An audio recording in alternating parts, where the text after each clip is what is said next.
no pronto-socorro.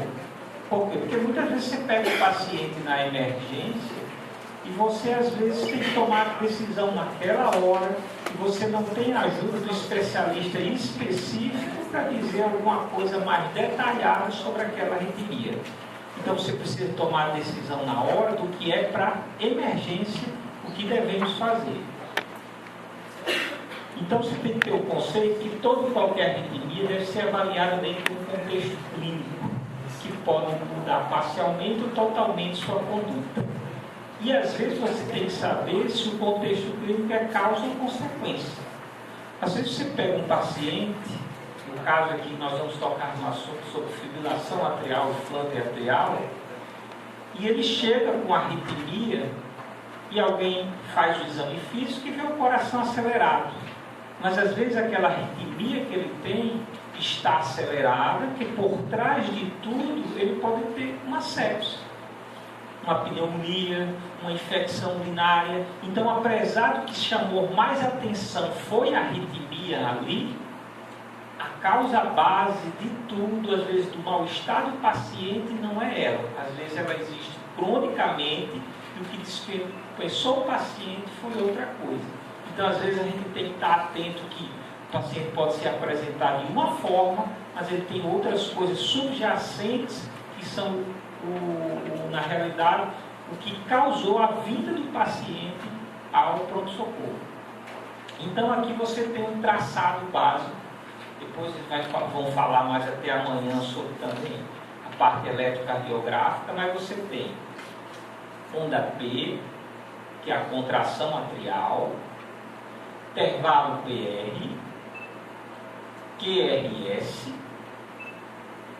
QT, ST e onda T de tatu.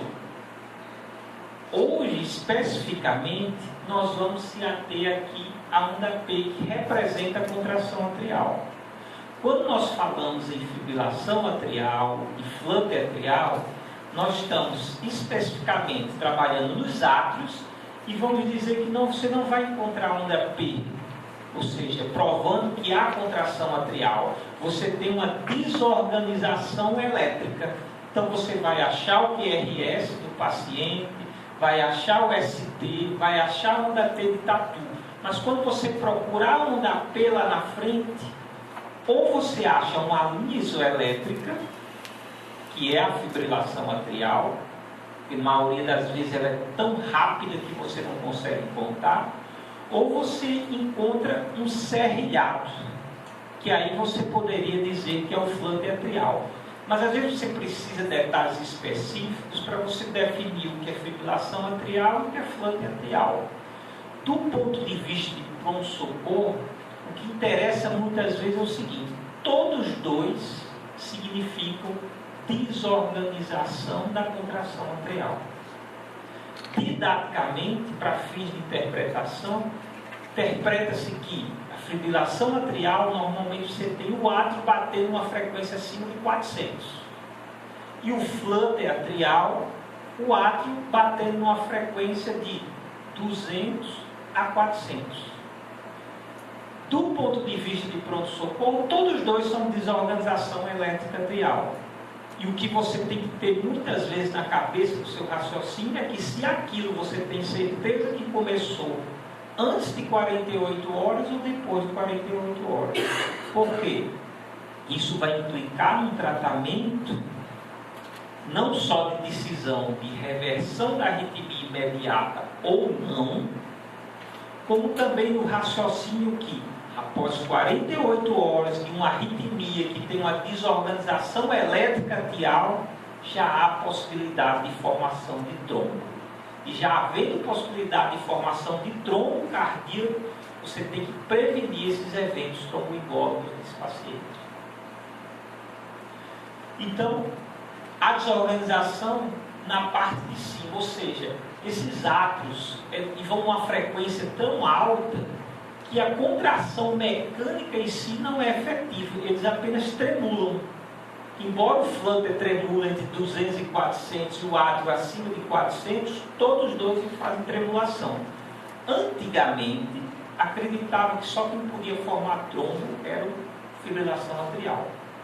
Hoje não. Sabe-se que tanto a fibrilação atrial como o flutter atrial são capazes de formar trombo cardíaco. Então, abordagem clínica curta, os mesmos procedimentos que você pode ter com o paciente que você chega, não necessariamente com arritmia, você vai ter, avaliar vias aéreas, respiração, hemodinâmica, monitorizar oxigênio, eletro de 12 derivações, raio-x, exames e fazer um diagnóstico diferencial. Se você vir no eletro, o que seria uma fibrilação atrial? O que chama atenção, na maioria das vezes, é um ritmo cardíaco de forma irregular. Por quê? Porque o átrio está batendo acima de 400, mas não necessariamente essa frequência de 400, 500 e 600, ela é transmitida ao ventrículo. Na maioria das vezes, esse átrio bate a 400, joga essa frequência para baixo, mas o nó atrioventricular faz um filtro. Então ele só deixa passar uma certa frequência que varia dependendo da velocidade, por isso você acha muitas vezes um ritmo cardíaco irregular nesse paciente. Então, ausência da onda P, presença de onda F, frequência acima de 400. Muitas vezes, ou você acha uma linha com os QRS irregulares, fibrilação atrial, e outras vezes você acha alguns tremidos mais grosseiros. Antigamente se acreditava que o tremido mais grosseiro fosse uma fibrilação atrial, até mesmo mais recente, ou uma forma mais organizada, ou que o átrio não tivesse tão grande. Hoje em dia isso aí não é diretamente provado. São postulações, mas o que se sabe é que a maioria das vezes é uma linha de base, ou você pode achar um tremido de ondas Fs, que se você for fazer a medida, conseguir, porque numa maioria das vezes você não consegue medir, é tão fino que fica só realmente a linha isoelétrica. Mas se você conseguir medir entre duas ondas F, a frequência vai dar acima de 400. Achou o RR irregular, então você pode fazer um diagnóstico de fibrilação atrial nesse paciente. E o flutter atrial? A gente sabe que a frequência pode ter variações entre o tipo 1, que é de 200 a 300, ou o tipo 2, de 300 a 400, mas isso são coisas didáticas do ponto de vista eletrofisiológico, do ponto de vista didático, do ponto de vista de você aprender mais sobre eletrofisiologia. Do ponto de vista prático, foi flutter, foi fibrilação atrial, para fins de pronto-socorro, é o raciocínio, menos ou mais de 48 horas, é o raciocínio que se tiver de mais de 48 horas, ele pode formar trombo cardíaco. E a gente fala que o ritmo cardíaco é regular, mas qual o ritmo que a gente está falando?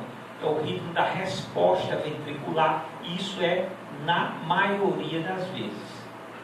Porque você pode ter um flutter atrial em que a resposta ventricular pode variar um pouquinho. E o que é que vai definir em relação entre a fibrilação atrial, que normalmente varia, geralmente, a frequência que você conseguir determinar nessas ondas F de flutter, geralmente ela pode estar menos de 400. Então aqui, o primeiro traçado. O paciente chega no pronto-socorro, olha lá. O ritmo cardíaco, se é fibrilação atrial, se é flutter atrial, fibrilação atrial, frequência acima de 400, linha isoelétrica e ritmo cardíaco irregular. Só que muitas vezes, quando o paciente chega, e isso não é incomum, ele chega com a frequência cardíaca alta. E essa frequência cardíaca alta pode dar a falsa ideia que é regular. Aí às vezes você tem que prestar atenção. Aparentemente parece tão regular, mas quando você vai por aqui, ó, já prova alguma coisa de irregularidade.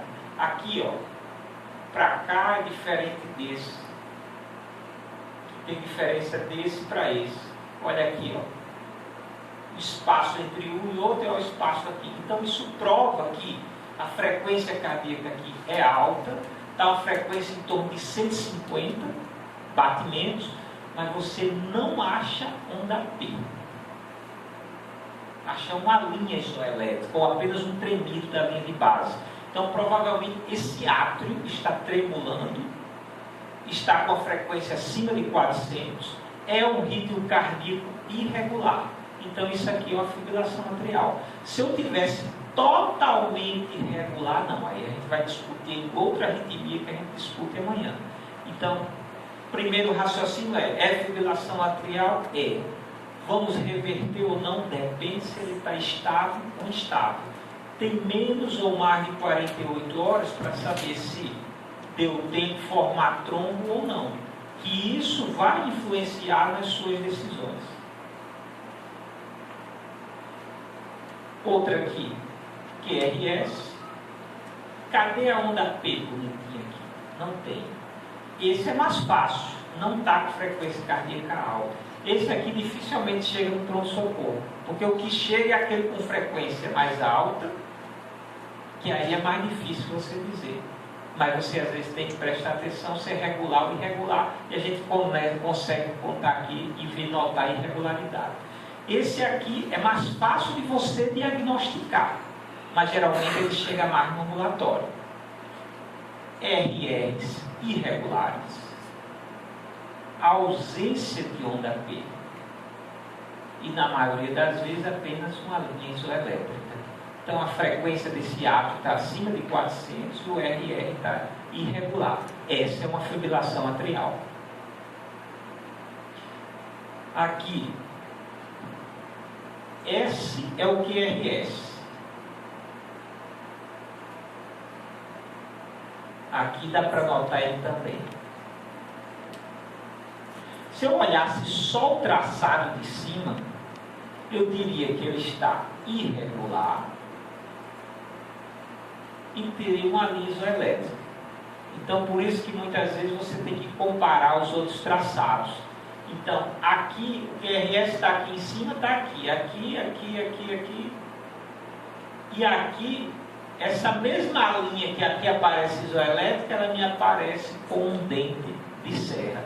Um dente de serra que, se você contar o espaço entre dois dentes desse, tem aqui mais ou menos 5 quadradinhos. Que 1.500 dividido por 5 dá 300. Então, esse átrio aqui está batendo com a frequência cardíaca de 300.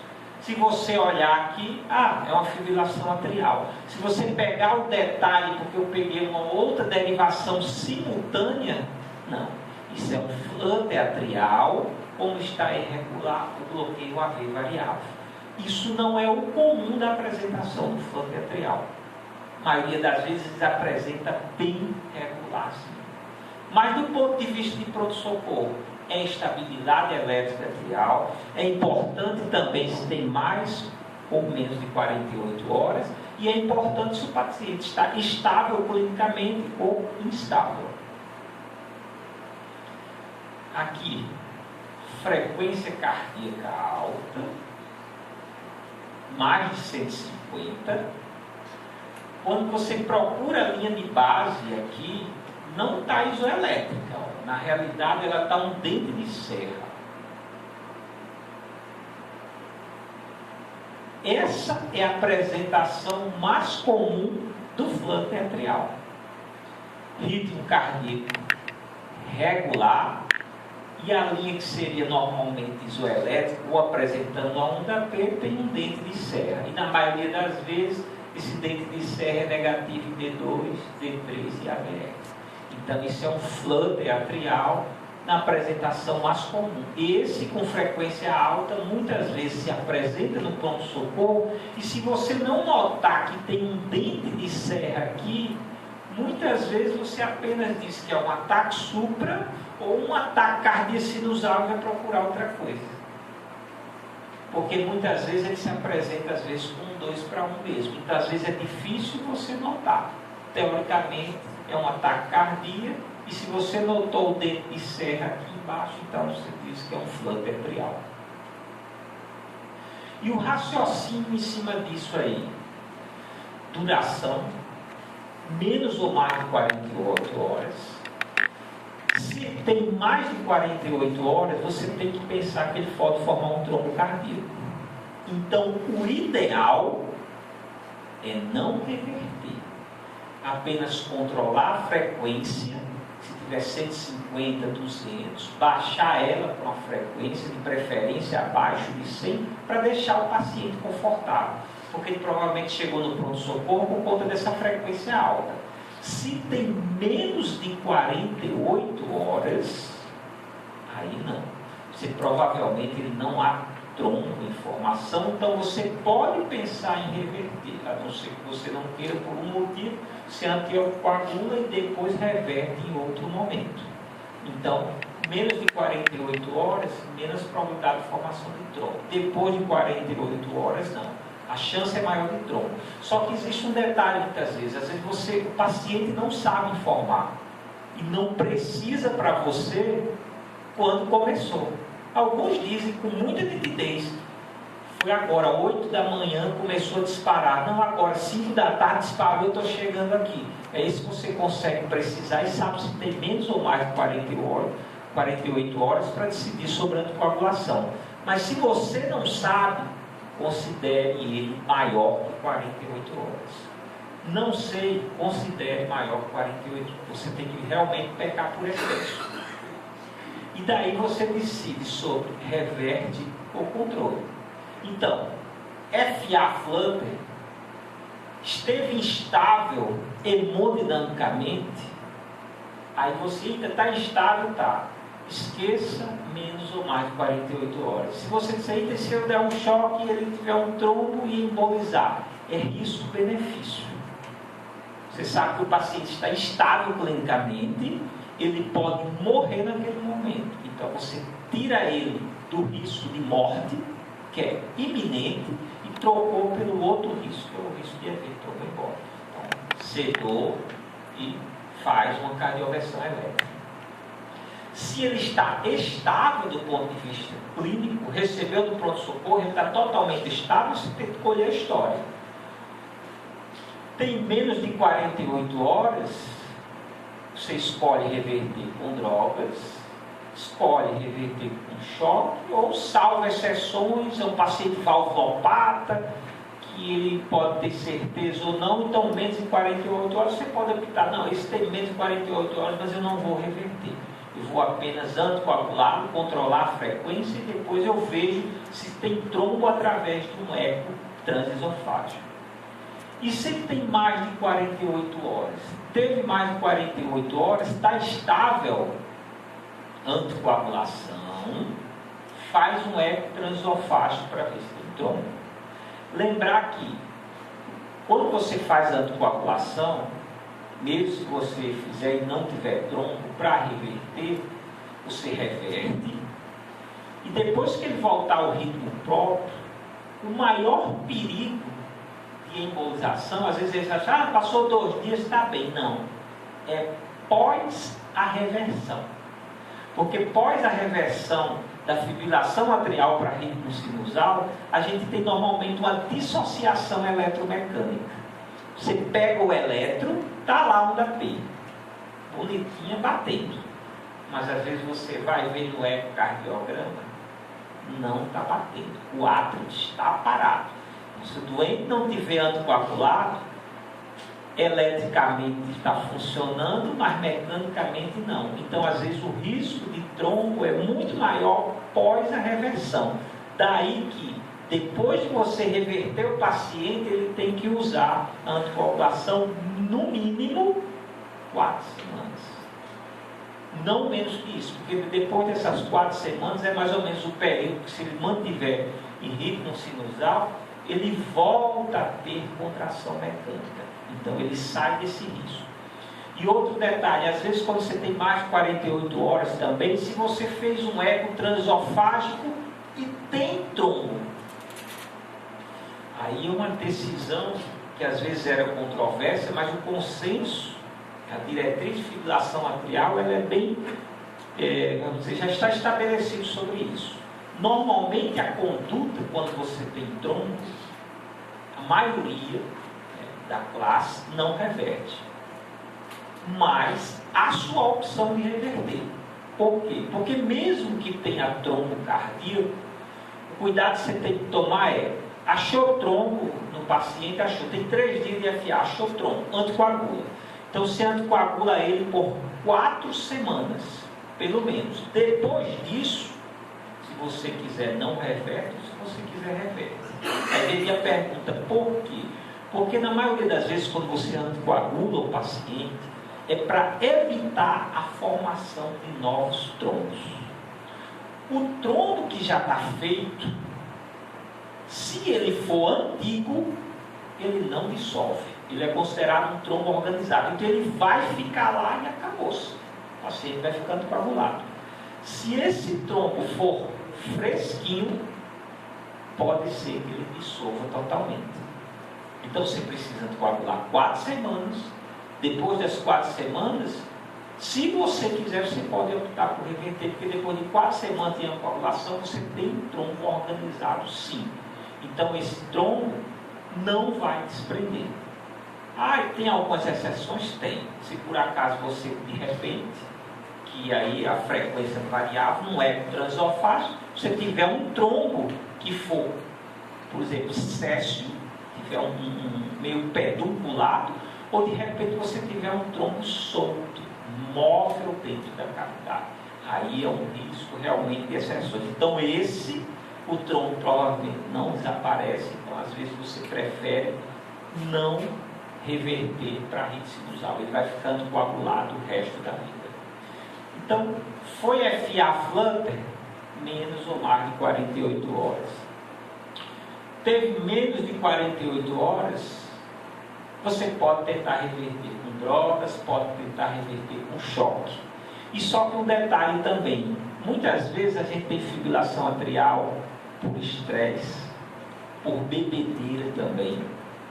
E mesmo nessas fibrilações por bebedeira, por estresse, que elas vêm menos de 48 horas, há uma discussão entre os especialistas. Por quê? Porque se você botar o paciente, hidratar e não fizer nada, 50% dela podem reverter, mesmo sem fazer nada. Então, às vezes, você está ali, está ajeitando, está vendo outra coisa, daqui a pouco ela reverteu sozinha. Então, pode acontecer. Então, muitos dizem, não, vou só aguardar e observar e reverte mesmo. Ou você faz uma intervenção direta no paciente, revertendo por drogas. E como é feita essa reversão? Se você pega um paciente, tem certeza que ele é um paciente previamente rígido, não tem que ser um sinal de CC, tem teoricamente uma função ventricular boa, você tem 2 opções.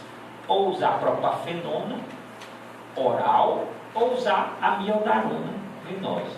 A maioria das vezes o povo usa mesmo realmente a amiodarona. Dose de 5 a 7 miligramas por quilo, se for 5, 60 quilos, dá umas 300 miligramas, em 30 a 60 minutos, depois a manutenção. Se for um paciente, por exemplo, que bebeu muito, que você não quer esperar, ou seja, só hidratar e observar ele, você pode usar a propafenona. Teve mais de 70 quilos, 2 comprimidos VO. Teve menos de 70 quilos, 1 comprimido e meio VO. Quais são os cuidados da propafenona? Hipotensão, pode dar, você hidrata bastante o paciente. E alguns, embora às vezes não fazem na prática, antes de reverter para a arritmia sinusal, ela pode induzir a um flutter atrial. Então, muitas vezes, seja para reversão aguda ou até mesmo para uso crônico, não é incomum você ver a associação de usar propafenona e usar um beta-bloqueador. E a intenção do beta-bloqueador associado com propafenona é porque às vezes ela induz a um flutter atrial temporário que pode dar uma frequência mais alta.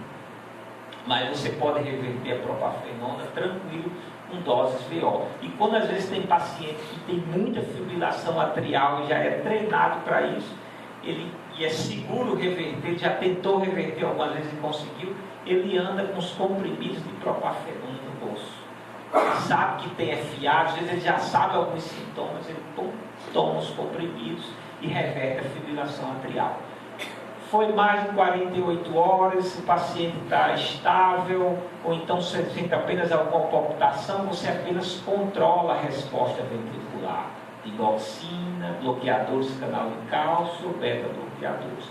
E, em último caso, opta por fazer a cardioversão elétrica. O detalhe também, outro específico, é na hora de você anticoagular. O paciente que tem mais benefício, às vezes, com a anticoagulação, também muitas vezes é o paciente que tem mais risco de sangrar. E isso a gente tem uma briga de foice muitas vezes com geriatras.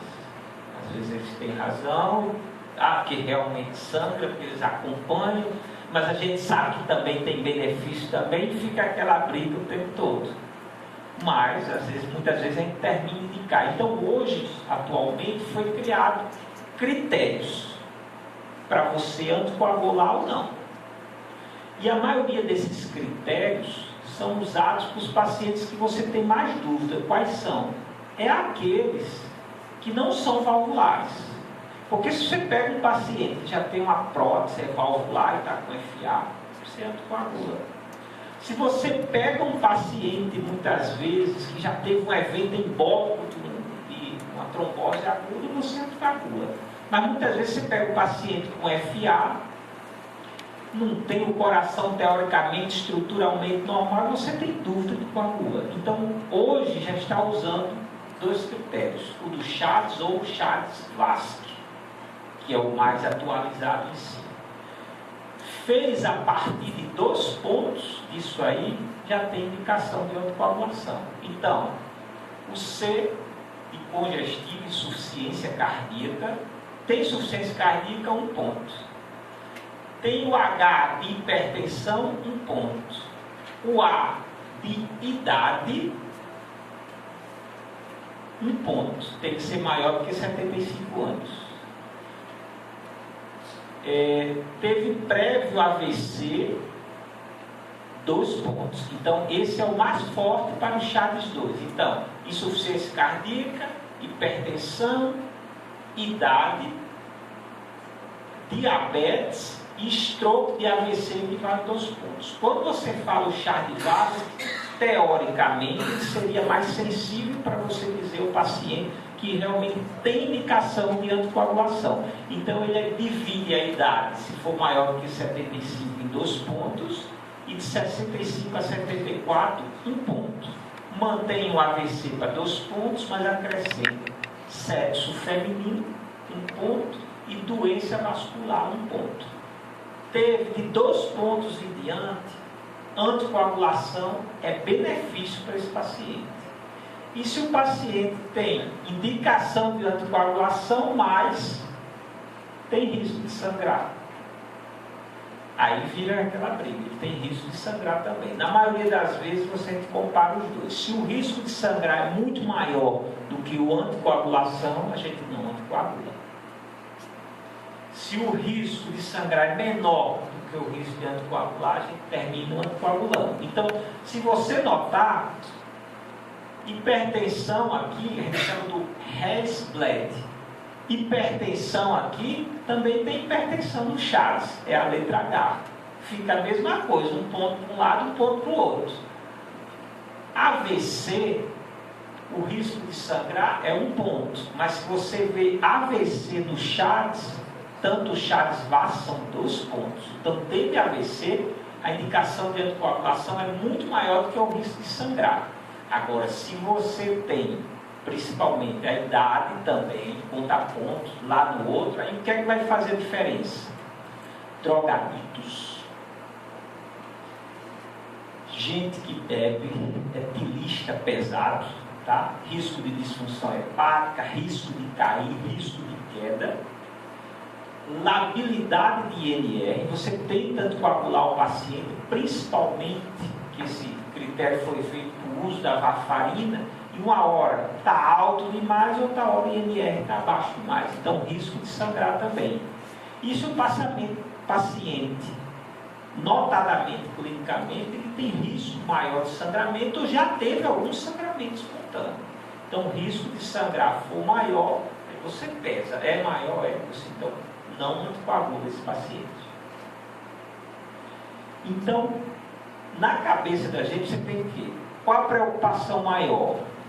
quem anticoagular, quando anticoagular e se eu devo reverter ou não.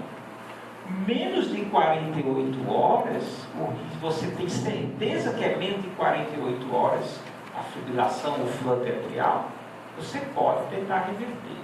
Foi mais de 48 horas, o ideal é que você apenas controle a frequência cardíaca, ele já tem mais risco de formação de trombo, então você tem que anticoagular. Anticoagular com warfarina ou anticoagular com esses novos anticoagulantes. E o que é que você tem que pensar na hora?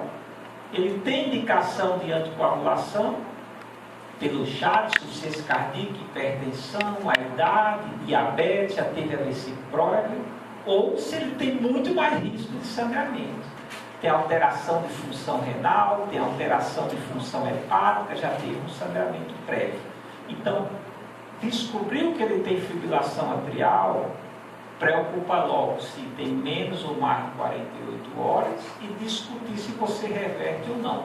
E na maioria das vezes, se você discutir não reverter, tem que anticoagular no mínimo 4 semanas para poder depois tentar a reversão. O trombo em si, o trombo não necessariamente vai sumir com o uso do anticoagulante. Se o trombo for muito antigo, ele evita a formação de novos trombos. Mas se o trombo já é muito antigo, ele já é um trombo muitas vezes organizado. Ele não desaparece, ele vai ficar ali. Se o trombo for muito fresco, há possibilidade realmente dele desaparecer. Obrigado.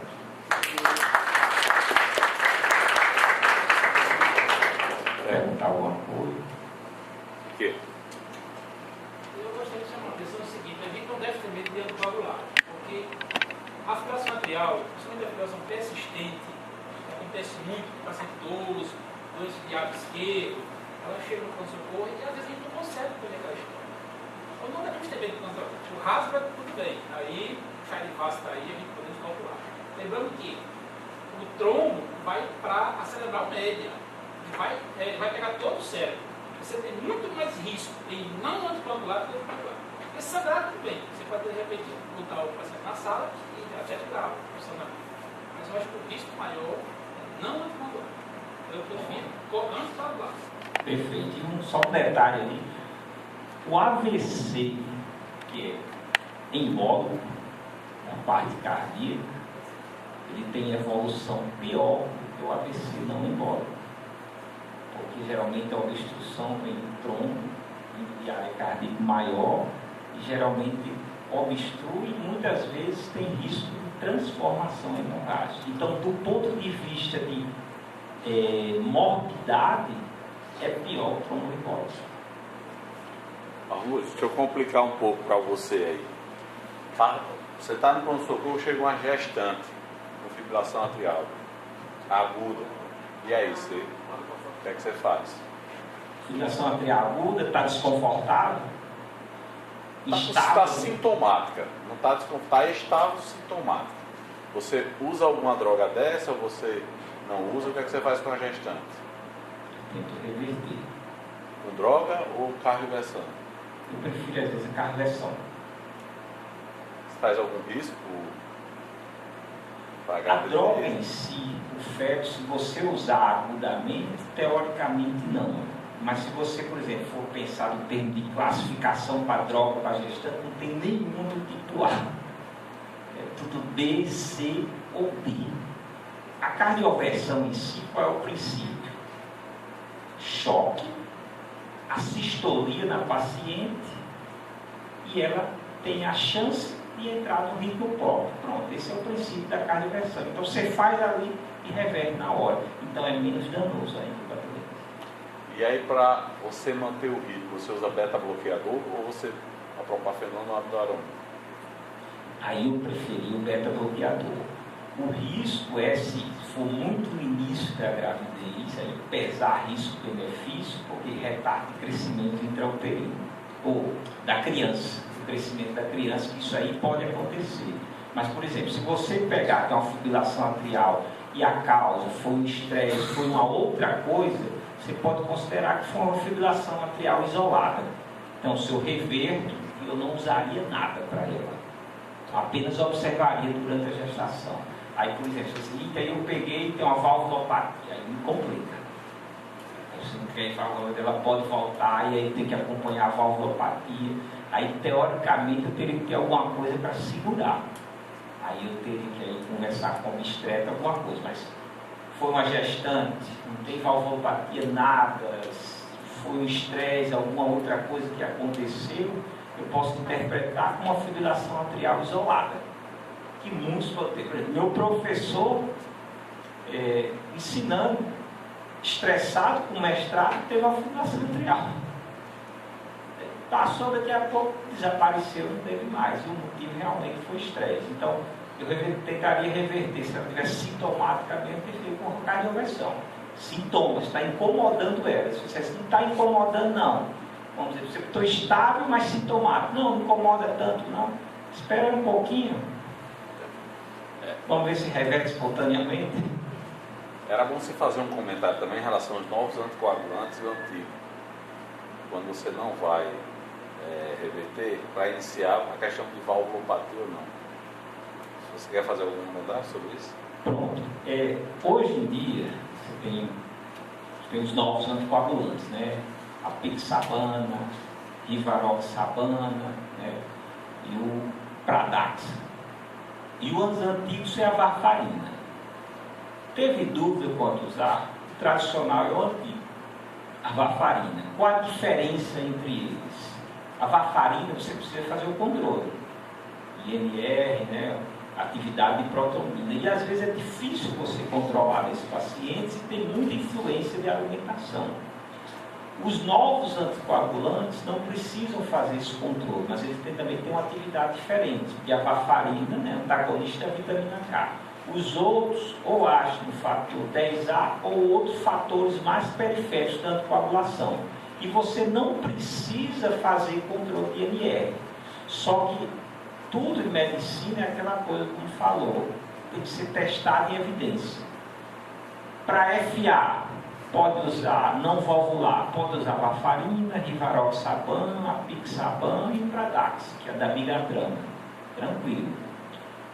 Foi valvular, todos esses novos aí estão derrubados. Nenhum conseguiu mostrar. Então teve problema de válvula, não use, não há segurança em você usar o coagulante novo. Alguns até que tentaram testar, mas foi o caso do Pradaxa, derrubado logo de cara, morreu, foi contraindicado fazer. Se você tiver o paciente com coronariopatia aguda, aí não, aí você permite também a varfarina e permite a rivaroxabana. Mas a grande ideia, justamente, que ele quis mostrar é o seguinte: são novos anticoagulantes, servem para FA, mas eles têm que ser testados em tudo para poder se faz usar. Por exemplo, para trombose venosa profunda, você pode usar a varfarina e já pode usar a rivaroxabana. Embolia pulmonar também já pode usar a rivaroxabana, mas os outros ainda não foram testados. Então, à medida que eles forem testando, vai se aprovando ou desaprovando. Foi valvular, todos os novos anticoagulantes ou não estão aprovados ou já estão desaprovados. É varfarina, paciente. A enoxaparina em si faz inicialmente? A enoxaparina inicialmente? Quando você pega os novos anticoagulantes, não. Se você pegar realmente a varfarina, aí você tem que usar realmente a heparina prévia, né? Porque às vezes tem alguns pacientes de deficiência de proteína C e S, e quando você inicia a anticoagulação com varfarina, em vez de anticoagular, ele pode fazer trombose paradoxal. Aí você pergunta em quanto tempo? Isso aí é variável, mas no mínimo você tem que fazer pelo menos uma dose, ou seja, de 12 a 24 horas, usando a anticoagulação com heparina, e quando começar o efeito já da varfarina, você pode tirar. Então esse cuidado ainda tem que ter no uso da varfarina, os anticoagulantes novos.